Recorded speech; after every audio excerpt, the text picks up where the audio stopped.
Peace and blessings, royal family. We still coming from this here holy book, and we is in the back.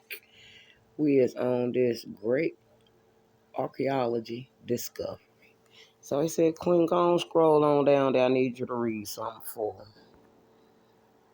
It said right here. He said, read it right there. It says, we know that the pantheon of the Canaanites was headed up by the god El, the supreme Canaanite deity. This is also a name by which God is known in the Old Testament. Genesis 33:20. This name El often occurs in the Old Testament poetry. No, they ain't calling it a poetry book, is they?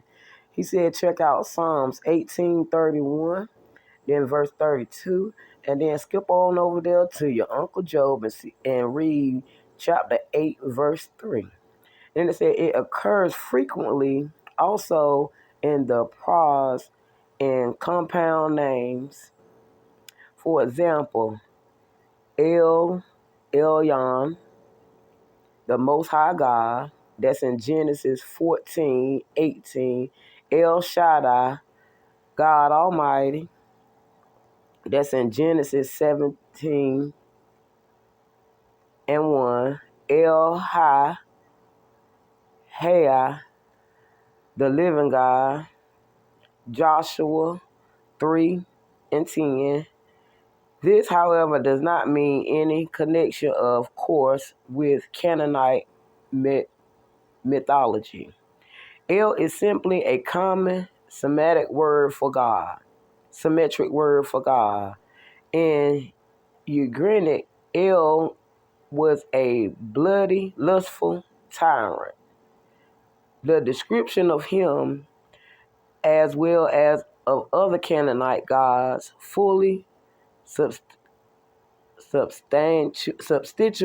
the testimony of the old with regard to the degeneracy and polluting influence of Canaanite religion. Baal was the son of El. He was the active king of the gods of the Canaanites, Python,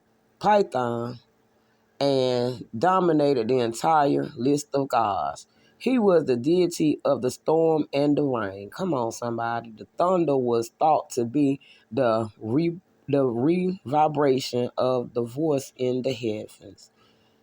At Ras Shamar, a stele was discovered predicting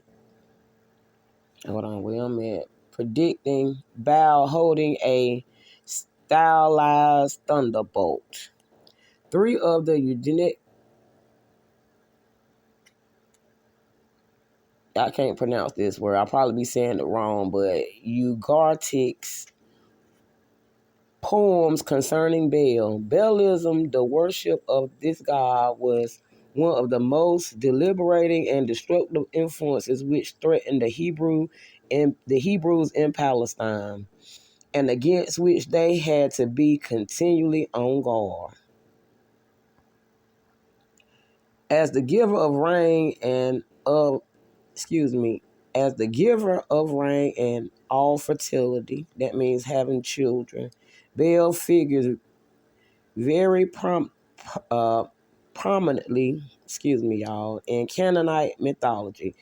He struggles with Mot, the god of death, and the god of drought. In the fight, Baal was slain. So he was slain in that fight. As a consequence, the seasonal drought occurs from June to late October. Okay, God, now I see why you gave me that October date. Then Athena's sister and lover of Baal goes out in search of him, discovers his body, and slays his enemies. See, that woman, Lord, that man, she went and got his vengeance. Baal is then brought back to life, thus assuring the revival of vegetation for a 7-year period. The Great Baal Epic of Ugarit, I can't pronounce that word, but it's Ugarit, finds in this representation a central theme. So right here, family, is giving us a preview of who El is and Baal is and how they was a threat to the Hebrews that was in Palestine. So I got some little clips that you can go ahead on and continue to read this story out. Because, see, God don't want us to be confused at what's going on out here, family. He don't want us to be confused. That's why we got to go back to the Old Testament.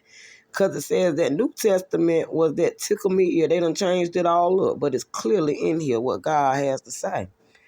So, family, I want you to go through these little clips I'm going to put up here and read some more of this story. Because God trying to tell us something, family. Trying to tell us something. Are we listening is the question.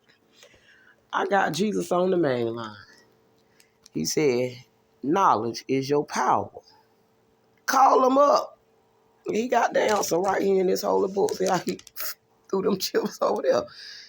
Hey, let's go.